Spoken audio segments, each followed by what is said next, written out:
નમસ્કાર વિદ્યાર્થી મિત્રો, હું છું પીએમ સર. શ્રી ગણેશ ક્લાસીસમાં દરેક વિદ્યાર્થીનું સ્વાગત છે. વિદ્યાર્થી મિત્રો, અત્યારે જે બીકોમ સેમ 2 ની એક્ઝામ શરૂઆત છે એના માટે આપણે મોસ્ટ ઇમ્પોર્ટન્ટ જે ક્વેશ્ચન છે તે આપણે જોવાના છે. હવે તમારો જે સબ્જેક્ટ છે ઇનોવેશન એન્ડ એન્ટરપ્રિન્યોરશિપ.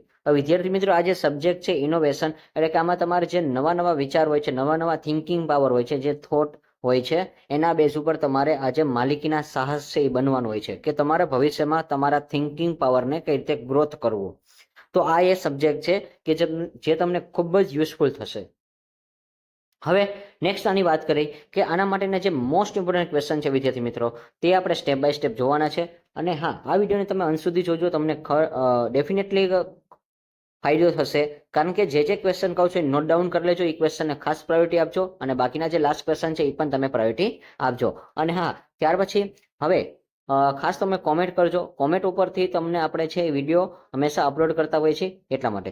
અને હા, જો તમને ખબર ન હોય તો સૌરાષ્ટ્ર યુનિવર્સિટીની સૌથી મોસ્ટ ઇમ્પોર્ટન્ટ જે ચેનલ હોય તો એ આપણે શ્રી ગણેશ ક્લાસીસ છે. કારણ કે આપણે દર વખતે વિદ્યાર્થીઓને યુઝફુલ થઈને એવા જ ક્વેશ્ચન આપીએ છીએ કે જેનો ઇતિહાસ પણ છે. તમે 2022થી લઈને 23-24ના વિડીયો પણ જોઈ શકો છો.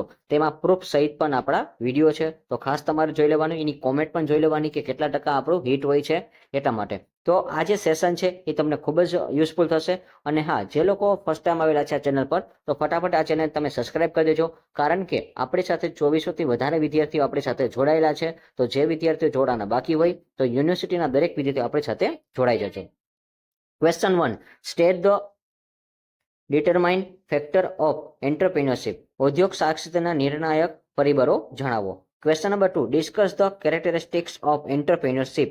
ઉદ્યોગ સાહસિકતાના લક્ષણોની ચર્ચા કરો. તો ક્વેશ્ચન નંબર 2 તમારા માટે વિદ્યાર્થી મિત્રો મોસ્ટ ઇમ્પોર્ટન્ટ રહેશે, તો ખાસ નોટ ડાઉન કરજો. Question number 3, write a short note on principle of efficiency.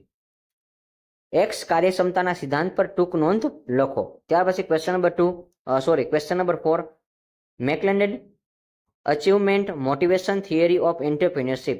મેકલેન્ડનનો ઔદ્યોગિક સાહસિકતાના સિદ્ધિ પ્રેરણાઓ જણાવો. તો વિદ્યાર્થી મિત્રો, આ જે ક્વેશ્ચન છે એ જણાવવામાં પણ પૂછાઈ શકે છે અને સમજાવવામાં પણ પૂછાઈ શકે. તો ક્વેશ્ચન નંબર 4 છે એ તમારા માટે ઇમ્પોર્ટન્ટ છે.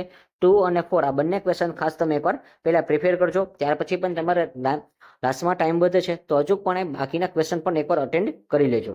ત્યાર પછી question number 5, state the factor affecting of innovation. નવીનતાને અસર કરતા પરિબળો જણાવો. તો ક્વેશ્ચન નંબર 5 છે તમારા માટે ઇમ્પોર્ટન્ટ રહેશે, એ પણ નોટ ડાઉન કરજો. Question number 6, explain the factor affecting entrepreneurship. ઔદ્યોગિક સાહસિકતાને અસર કરતા પરિબળો સમજાવો. તો વિદ્યાર્થી મિત્રો, અહીંયા તમારે ફેક્ટર અફેક્ટિંગ એન્ટરપ્રિન્યોરશિપ એના જે ક્વેશ્ચન છે એ ખાસ ઇમ્પોર્ટન્ટ ક્વેશ્ચન છે તમારા માટે. અને આ જે પરિબળ છે એ ખાસ તમે એકવાર વ્યવસ્થિત રીડ કરજો. કંઈક સમજાવવાનું કે કંઈક જણાવવાનું કે છે તો એના બેઝ ઉપર તમારા ક્વેશ્ચન છે એ નોટ ડાઉન કરવાનું છે. તો ક્વેશ્ચન નંબર 6 છે એ તમારા માટે ઇમ્પોર્ટન્ટ હશે.